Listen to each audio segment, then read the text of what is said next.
វាសួរបងប្អូនកសិករនិងដេប៉ូចែកចាយជាទីមេត្រីសូមទស្សនាវីដេអូនៃក្រុមការងារខាងយើងខ្ញុំបានជួបផ្ទាល់ជាមួយនឹងក្រុមការងារនៃផលិតកម្មនៅប្រទេសតុរគីដើម្បីនាំយកផលិតផលដែលមានគុណភាពនិងទំនុកចិត្តមកកាន់កសិករកម្ពុជាជាដំបូងលោកសុខេនបាននិយាយវីដេអូនេះផ្សាយចេញពីប្រទេសតុរគីដែលបង្ហាញអំពីផលិតផលរបស់ពួកយើងផលិតផលនេះបានចែកចាយនៅប្រទេសកម្ពុជាដោយក្រុមហ៊ុន Green Room Dual ឥឡូវនេះខ្ញុំកំពុងនៅប្រទេសតុរគីដែលជាប្រទេសដើមដែលជាអ្នកផលិតនិងផ្គត់ផ្គង់ជីទាំងនេះ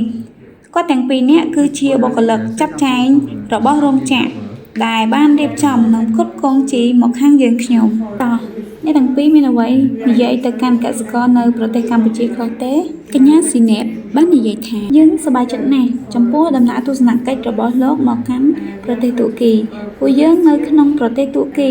និងនៅក្នុងរោងចក្រដែលផ្សំផលិតដោយផ្ទាល់យើងបានផលិតប្រភេទជីទាំងអស់នៅទីនេះគឺជាផលិតផលសុទ្ធ 100% និងមានគុណភាពល្អឥតខ្ចោះកញ្ញារ៉ាណាបានបន្ថែមថាយើងបានប្រឹងប្រែងធ្វើអស់ពីសមត្ថភាពសម្រាប់កសិករកម្ពុជាកញ្ញាស៊ីណេតបានបន្ត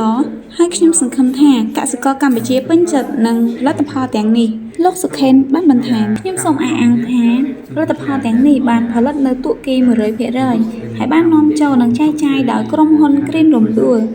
ដូច្នេះហើយសូមកសិករទាំងឡាយជឿទុកចិត្តលើគុណភាពប្រភេទជីទាំងនេះចុះប្រភេទជីទាំងនេះប្រកបជាមានប្រសិទ្ធភាពខាងក្នុងនិងពិតជាអាចជួយបង្កើនទិន្នផលដំណាំគ្រប់ប្រភេទរបស់លោកអ្នកសូមបញ្ជាក់ដែរថាប្រទេសតុរគីគឺជាប្រទេសសំខាន់មួយដែលអាចផលិតជីកសិកម្មគ្រប់ប្រភេទ